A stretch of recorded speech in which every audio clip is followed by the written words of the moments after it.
and McLean. Deck Coach's Corner. You're listening to the Rugby Coaches Corner podcast with your host, Andy Plymer, For someone to explain.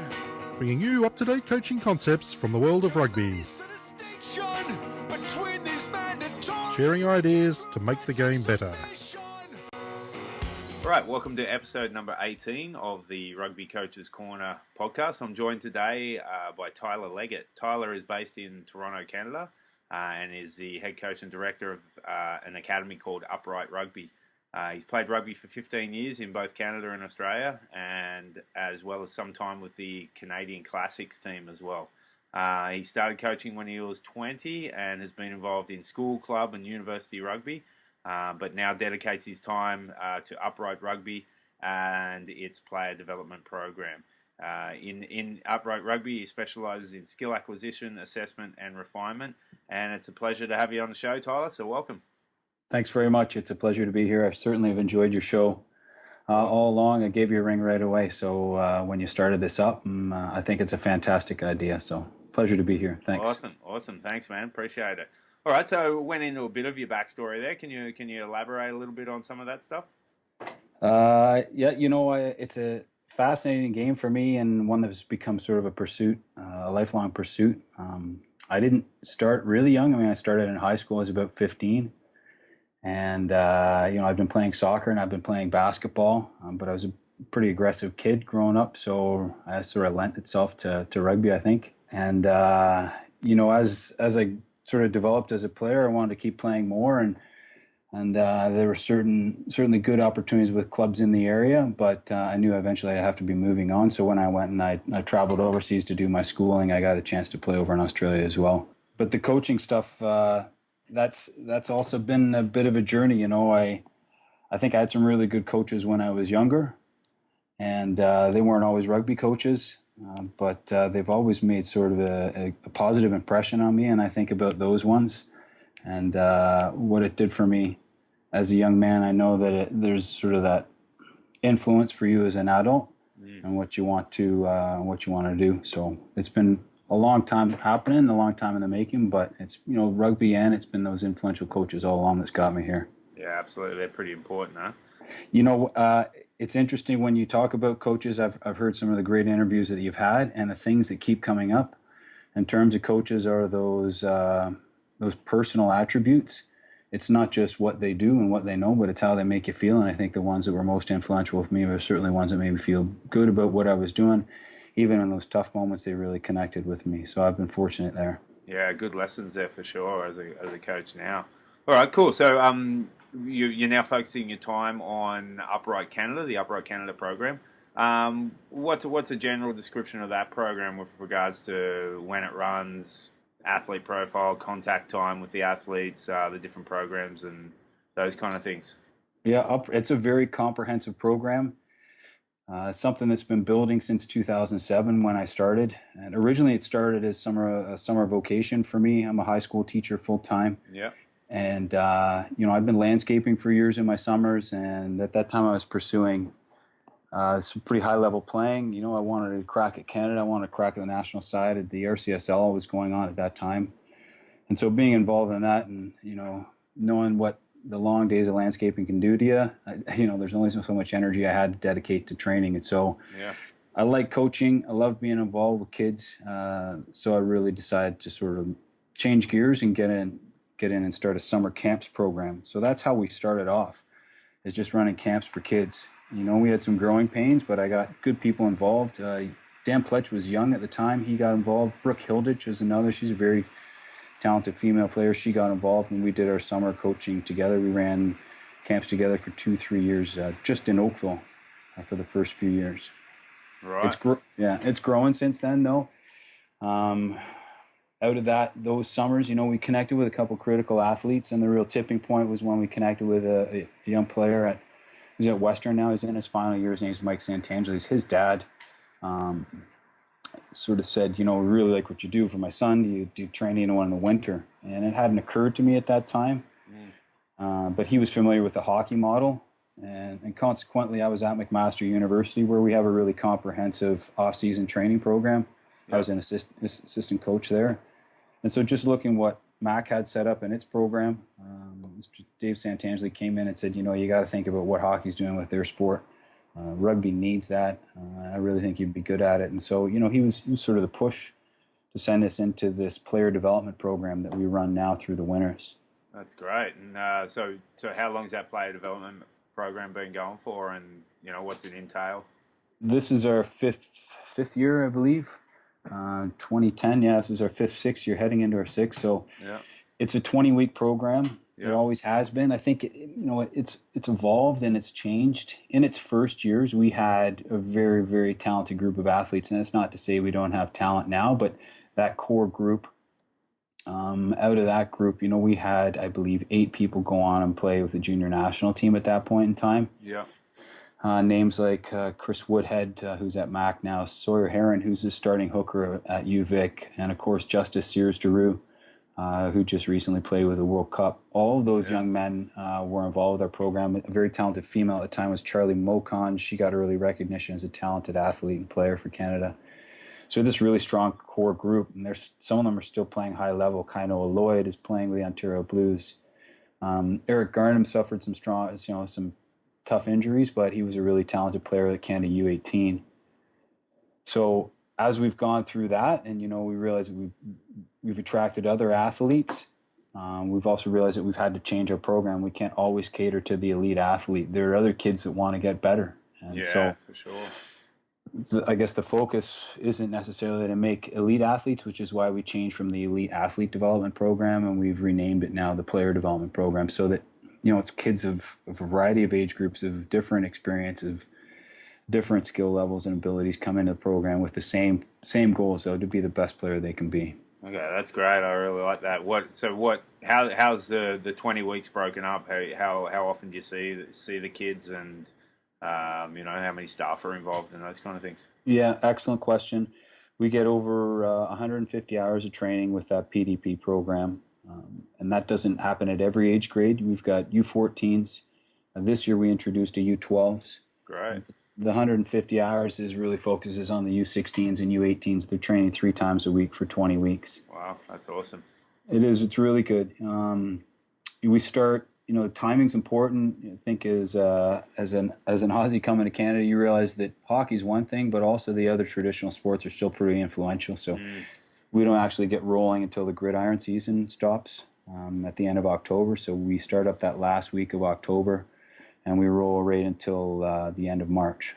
Yeah. Okay. Oh, that's great, and that gets them ready for their high school stuff then, and exactly later their club rugby. Perfect. And how's it funded? Do you get a mix of funding, player funding, and government, or it's solely players? Well, not really players, parents coughing up. Yeah, exactly. That's always been something that's been sort of a thorn in my side about it. Even coming through myself, I had to pay to play. Yeah. Even when I started moving up in representative stuff, I know still that our women pay to play. Yeah. Which is a very unfortunate circumstances. Absolutely. And the top athletes, they're being pulled in a lot of directions. And not only that, their tours still cost money at the junior national level. So funding is a big issue. It's pay to train. It's a professional service. We're professional coaches. We bring in top-level coaches. Even with our young age grades, we're bringing in Canada U20, Canada U18 players that have a strong pedigree, and they've also had very positive coaching influences. But that being said, the families still, I think there's some reservation in moving into a private program still within our sport. Yeah. That seems to be, people are more than willing to pay that for hockey. Baseball in Canada is another one. There's a lot of strong private interest, but right now rugby served is still a fringe sport. So while there's some interest in that, people aren't quite as open to do that. Yeah, well, hopefully that changes. Like you were in Vancouver last weekend for the IRB, or the World Rugby now, the World Rugby Sevens, and that was just an amazing success, an awesome event. So that's got to be an angle too that you look into Sevens rugby, and I know you do a lot of tours with various programs as well. I do, and that's something, of course, we'd like to leverage on. But really, what I want to do, or what I'm hopeful of, I guess, is that it generates enough interest that there's just that critical mass of growth. Yeah. That other programs like my own will start up, and that other people will get interested. And as these other opportunities pop up, people will start to realize that it's an investment in their son or daughter's long-term, rugby career. Yeah. And there's real positive opportunities if you connect with the right people. Yeah, absolutely. And I think the next step definitely for tier 2 countries is giving kids an opportunity outside of that age grade stuff. Where do they go from high school? Are they going to get tapped on the shoulder for a quality university education that kind of their rugby helped them get there? Yeah, it's tough, right? Like in Ontario, we've always been critical of the fact that our athletes go out to BC to play. But it will be interesting to see what happens if our athletes start going to the States to play, whether they're in BC or in Ontario, right? Yeah, absolutely. I know I talked to Jeff Williams about it. He was a good buddy of mine last summer. There's a lot of young guys that get approached when we're down in Vegas to go off and potentially get scholarships there. And, Canadian education is one thing that you can never fault, and Canadian coaching is one thing you can never fault. But I think what's really appealing is to have that education paid for in the United States. If the rugby is just as strong, if it's just as competitive, and it certainly looks like it's heading that way, if the coaching's if it's as comparable, then those are good opportunities for people to seek out. And the growth in the States is just astounding. Like it's unreal. Phenomenal. Oh yeah, it's phenomenal what's happening down there. Yeah, and anyone like I know coming from Australia, like USA Rugby was just a kind of blip on the radar. It wasn't even mentioned, and it probably isn't mentioned a lot now. But watch out, man! Like they're getting it together, and they've just got an amazing pool of athletes. And you just look at like that sevens side. Like Carlin Niles is amazing, but then they pull out someone like Perry Baker, who's just unbelievable. And he is. There's guys and girls like that in their player pool that just don't know they're rugby players yet. It's frightening. But it's interesting to see what the States has done, right? Like Nigel Melville, he has no qualms about it. He just says, okay, well, who are the people that are key critical stakeholders here? Who are the people that are really investing in the game? Private or not, it doesn't matter to us. We want to grow the game. And if these are the people that are willing to do that, we're going to back them. Like what Sarevi did and what Atavis did, they were all acknowledged and endorsed and supported by USA Rugby. Yeah. It's a different political landscape up here. It is something that's going to take time, but it's interesting to see what, free enterprise and endorsing and supporting those who are capable and talented of pushing the game, allowing them to do that. It's very interesting to see what that's been able to accomplish in the States. In a pretty short time, too. A very short time. Yeah. Cool. Okay. It's one that I'm sure we'll come back to on this show with other guests. It's one that's really interesting from my standpoint.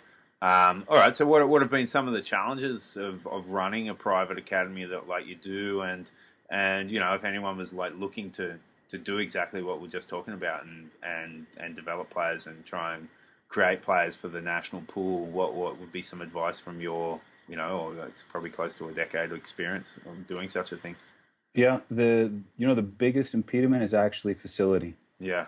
Yeah.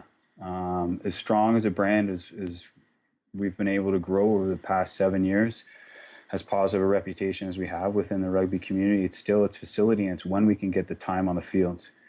You mentioned our sevens program. Our sevens program's growing from 2 teams to now 6 teams that we run. Fantastic. And we're a travel team. We train 8 months of the year.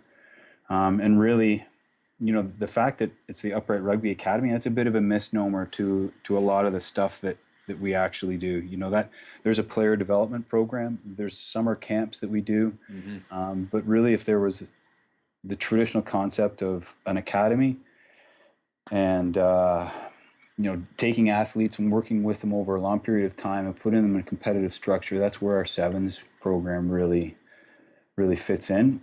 And even in that program, despite the fact that we tour internationally, despite the fact we've collaborated with the Maple Leaf program, if I go to any soccer facility that has what we need in terms of field space and say, look, this is who we are and what we've done, they'll go, well, we've got a teeny little window right over here for you. We can fit you in at midnight on a Saturday. I've been on the receiving end of that, man. Yeah, I'm sure you have. So that's something uniquely North American. I'm pretty sure they face the same challenges in the US as well.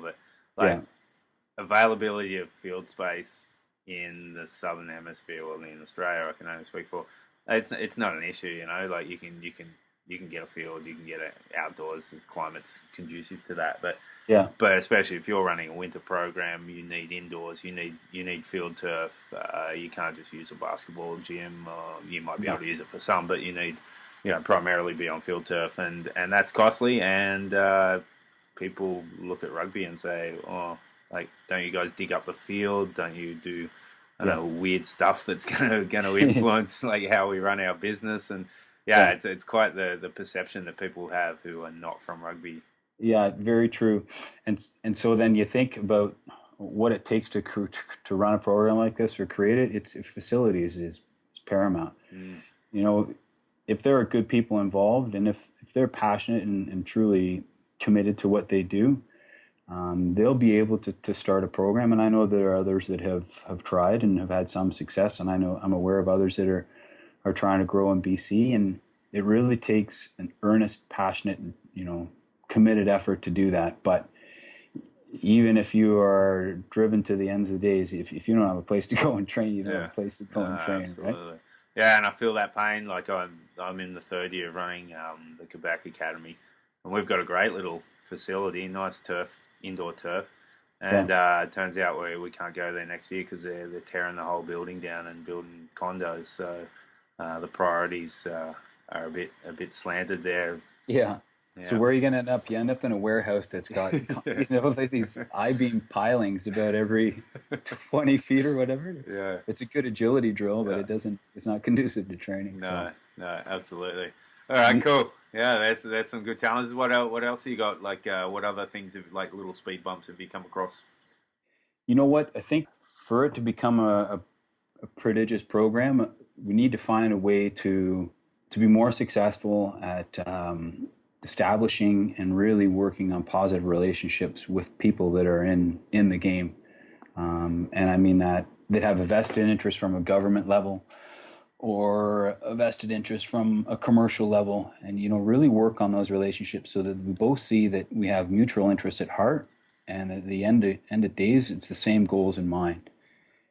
We've been very fortunate to connect with some people within the Maple Leafs who sort of are of the same opinion that, look, we got to get these guys playing. We got great players. They need opportunities. You've got an opportunity for them to play. Great, go. And so I think the more people that open their eyes to that and that are more willing to share in the mutual growth of the game, I think that will be better. Yeah, I couldn't agree more. Like, I just look at the length of the season. That was the first thing that struck me when I moved here 8 years ago. Like, we have a 10-game rugby season. Like, that's just ridiculous for me. Like that you're looking at a normal rugby season is 16 to 20 games plus trial games plus touring teams and all that kind of stuff, and our guys and girls get 10 games. My high school season is 6 weeks. I know. It's out of control. So that's the biggest challenge, I think, in Tier 2 countries is getting lots of games and getting like good quality games too. A team needs to play up against another team and have its ass handed to them, and to make them realize, hey, that's actually what rugby's meant to look like, and where do I go from here now that I know? Yeah, I think half that time is funny. You mentioned high school. Half that time is spent teaching them the game. So those first 3 weeks, right? You're like, this is a ball. Here's how you pass, and then here's how you tackle, and then next thing you know, that season's over. Yeah. For the hurdles in terms of the growth of Upright Rugby, or any other persons that want to take this on, finding those angles and putting yourself in a situation that aligns yourself with the people that have larger interests in the game. Like the rugby clubs. One of the things we've started to do recently, we were trying to partner with high schools and get in and deliver programming there, and there's a critical need and a critical interest, especially with the people we have involved as coaches. But now we've started to look at the clubs and come in and provide some guidance and some curriculum and look at coach development as well within their programs. It's similar to, I guess, what Atavus would have done in the States, and we have 3 rugby clubs that we work with now that are essentially powered by Upright Rugby at the junior levels. And what that means is that we come in and we work with their coaches, we work with their junior directors, we implement an off-season training curriculum with connections to their long-term outdoor goals. And so if you don't build those bridges, if you don't work on those relationships, it's very difficult to grow. Yeah, absolutely. It's key. And clubs play a massive role in that for sure. They do. Being open to it, realizing there's only so much they can do that's within their capacity. Like a high school program, they're busy teaching the big stuff, the game. Here's how we're going to win and what our tactics are on the day. So for us to come in and provide some technical, know-how and some technical knowledge, I think is very helpful for them. Yeah, absolutely. All right. If someone was to watch a session coached by you, what's some of the things they're gonna see and hear? It's evolved over time, I think, as we all do. Absolutely. But I really subscribe to the whole part whole there for a long time, almost more so purely games based. I really like Pierreville Peru's stuff. Yep. That was brought over, and probably one of the reasons Francois Ratier and I get along so well is that we like that organic and dynamic style of play and having the kids figure it out. I think that's very important. And I had abandoned the technical scope for a little while there, which is interesting because my background is more in basketball.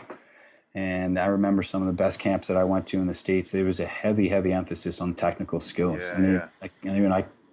I think if I started counting today, I'd still be counting by the time I died the number of free throws I had to shoot, And so now it's evolved to there's far more emphasis on the technical skill.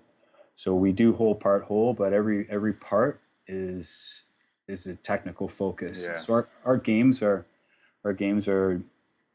designed and sort of focused on a particular outcome. So if we want to work on catch pass and we're looking at fixing defenders, we'll do an overload so there'll be more attackers than defenders, or a defender will have to drop or retreat or something like that to create that open space and those opportunities. If we're looking at converging, we look at two-touch turnover so that players are converging and we're working on footwork and attacking a flat line.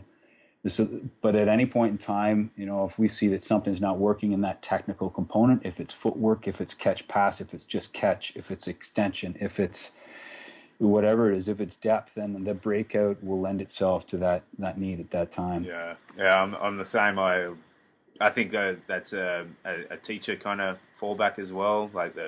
Especially being a phys ed teacher, the whole part whole model I think is perfect for rugby coaching and the games based approach as well. It is, and that it doesn't even need to be a ton of time, right? No, they just got to get in and say, wait a minute, here's what we want, and here's what they are. So people, what they see from me as a coach, I love to be personable. It's in my nature to be that way. I'm enthusiastic. I'll be out there running around with them and having fun. But I'm prepared to be assertive if I need to be. Yep. I'm particular.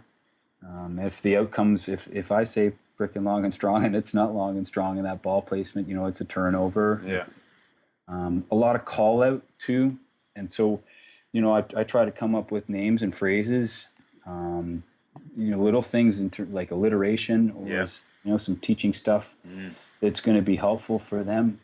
They're the best learning tools. They are, so that you can call it out easy and it's a quick early reminder. If it's follow through on pass, we don't say follow through; it's just extension, and they know they got it. Or we say shoot guns, and they know show. Exactly. That's great. Get the hands up, stuff like show 10, get those hands up. They know it's show 10. They hear that, and so they're just little call outs that, along with me running around there and having some fun, is probably what it looks like. Yeah, absolutely. That's great. It sounds pretty similar to some of the stuff I do as well. I think there's the use of analogies and those kind of things are very powerful learning tools. Cool. All right. So that's awesome. If someone, like you've got some stuff coming up, you mentioned summer camps and those kind of things. If someone wanted to get in, what's a bit of an idea of those kind of things? And if someone wanted to get in contact with you, how would they go about that? Yeah, we run summer camps now since 2007. They're mostly day camps. So we focus on kids U10 now up to U14. And we partner with local rugby clubs. Oakville Crusaders has always been a great partner for us. Burlington Centaurs. This year we're looking to partner with the Hamilton Hornets. Okay. The Toronto Nomads. These are all clubs in and around the GTA. The center of the universe. The center of the universe, exactly. Yeah. And so we partner with them. We run 5-day camps and we sort of tour about. We partnered, our biggest success lately has been with Toronto City Rugby and the Metro Toronto Rugby Alliance. And we've been running back-to-back weeks in July in downtown Toronto, the Rosedale Park. We have a great program there where we get, upwards of 60 kids, for 2 weeks. Yeah, it's awesome. And then last year, we're very, very fortunate. Something I've been working on with Graham Brown when he was CEO is getting in and running camps in partnership with Rugby Canada. So we ran our first overnight resident camp last summer. Huge success. We were hopeful of getting maybe 50 kids, and we almost topped 100 in our first year. Fantastic. So it's great. We'll be partnering with them again, and we're running an all-girls camp in early July, and that's going to be in Appleby College in Oakville, and then we'll be back at St. Andrews Boys College for an all-boys camp in August. That's great. All right, so people can contact you via Upright Twitter and those kind of things? Yeah, there's a Twitter address. It's Upright Rugby, twitter.com/Upright Rugby, and then a Facebook page is Facebook.com/Upright Rugby Canada. You can email me, info@uprightrugby.ca. The other venture that we're after, we're always looking for seven stuff. It's really growing. It's really booming. I mentioned that core group of athletes we had years and years ago.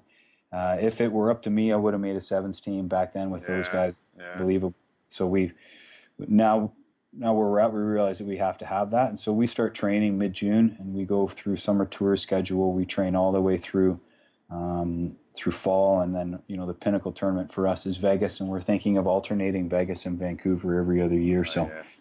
That's the next venture for us, is looking at what our summer tours are going to be and then planning those out and getting those teams involved. Busy summer. If you need a guest coach, let me know, eh? Absolutely. I'd love to go on a Vegas tour or Vancouver one. You're going to have to arm wrestle Fast Freddy there and see how that goes. Yeah. We'll alternate. Okay. Yeah. Perfect. All right, mate. Well, we always end the show with 4 final questions. Who was your favorite rugby player when you were growing up as a kid? It doesn't go back that far. We didn't have a lot of access to rugby when I was a kid. I really liked Carlos Spencer. I thought he was just an absolute wizard there. That was good. George Gregan, of Legend, course. He was a beauty, and he revolutionized the way that spot is played, right? Yeah. And then, of course, Jonah Lamu was just a massive beast, and again, he changed the sport, just not only the athlete he was, but what he did for the game. Yeah. And he demonstrated, what guys of his size are capable of. It's funny, I looked at my notes and I mentioned a younger Dan Carter, but then I just saw him. Does it right now.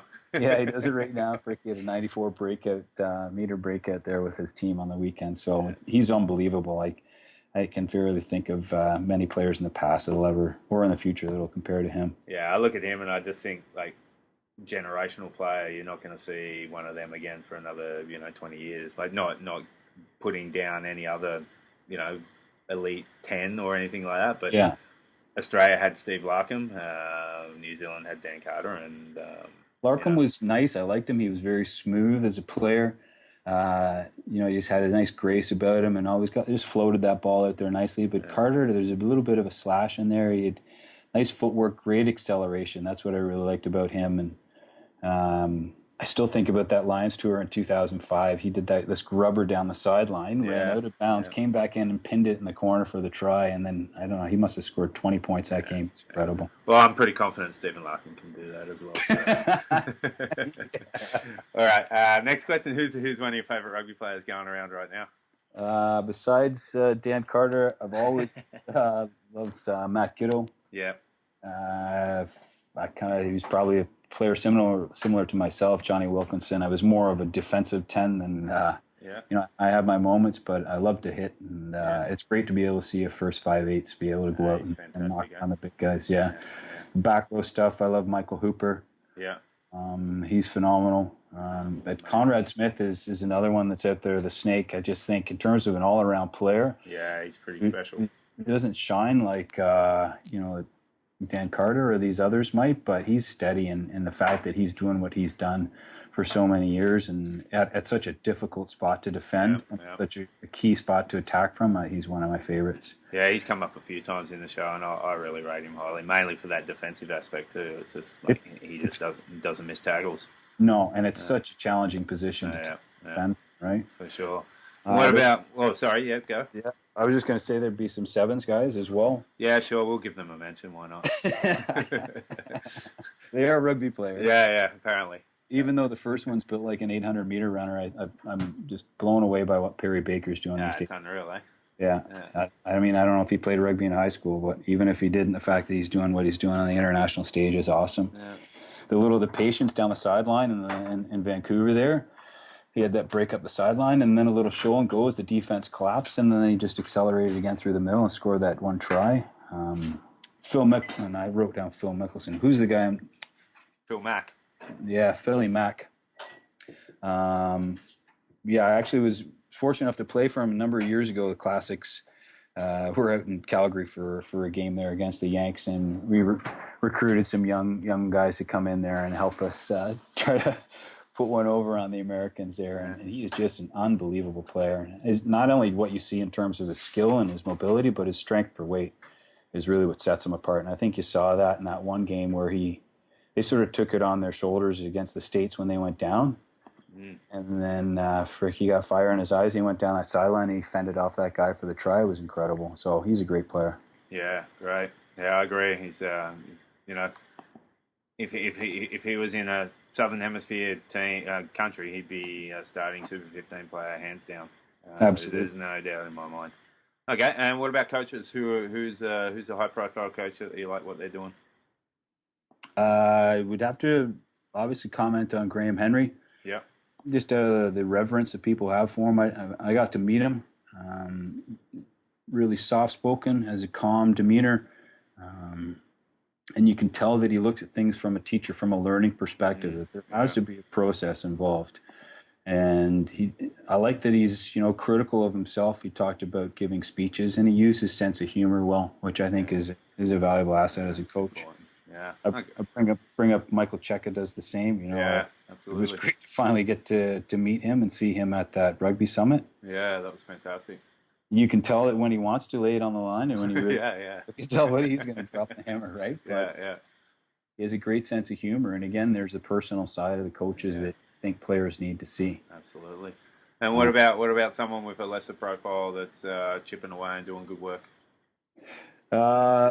Well, he doesn't necessarily have a lesser profile now, but it's Sean Allen. Sean Allen's the assistant coach with the women's team. He and I coached at Mac for a number of years at McMaster University in Hamilton. Sean and Dan Pletch and myself, Spence Fullerton, who's there now, all were sort of mentored by Phil White, who I highly respect and have a lot of time for. I think he just did a fantastic job of making young people better, not just young rugby players, but making young people better. But also making good coaches and introducing pedagogy as a coaching practice, which is difficult to do without forcing it on people, and taking them through courses. And he just did it by modeling best practices, and he did a great job. So up-and-comers would be Sean Allen, Pletchy, of course. I love working with Jeff Williams. It's great. I love his enthusiasm and his knowledge and passion for the game. And then I think looking ahead, there are going to be some great coaches coming up. Andrew Ferguson is a young man that's worked with me for 5 years now. Since he was a U18, he's got involved with summer camp stuff. 4 years for sure. That's right. Real technical knowledge, great communication skills, and a real eye for detail, which is important. And then on the female side, I love Colette McCauley. I think she's awesome. I think she does an awesome job. And future stars will be Cindy Nellis. She's the same as Ferg. Good eye, good commitment to the game, and a great communication style. She really commands an audience, but also steps back and has a sense of humor as well, which is awesome. They're fortunate they're starting so young too. That's going to be huge down the track. Mm-hmm. Cool. All right, mate. Well, I really enjoyed the chat, and I appreciate you taking your time out after a busy Vegas and Vancouver Sevens schedule. Been good touch and base with you. You're doing great work there, and I'll have to venture my way to the center of the universe and catch a session or something like that. It'd be fantastic. Absolutely, you're always welcome. As are other coaches. We had a coach from a local college come and be a part, a spectator, some of our seven sessions and get involved, and that's what it's about. It's about growing the game. So if you can make it south here to the center of the universe, it'd be great to have you. All right, mate. I'd love to get there. All right. Well, thanks for the chat, and we'll catch up soon at another rugby event somewhere in this country. I hope so. It's always good to see you. All right, mate. Cheers. Cheers. Bye. Thanks for listening to the Rugby Coaches Corner podcast. If you enjoyed the show, please leave a review via iTunes and keep listening for the next episode. You can also follow us on Twitter at RugbyCoachSCNR or via the website at therugbycoachescorner.com.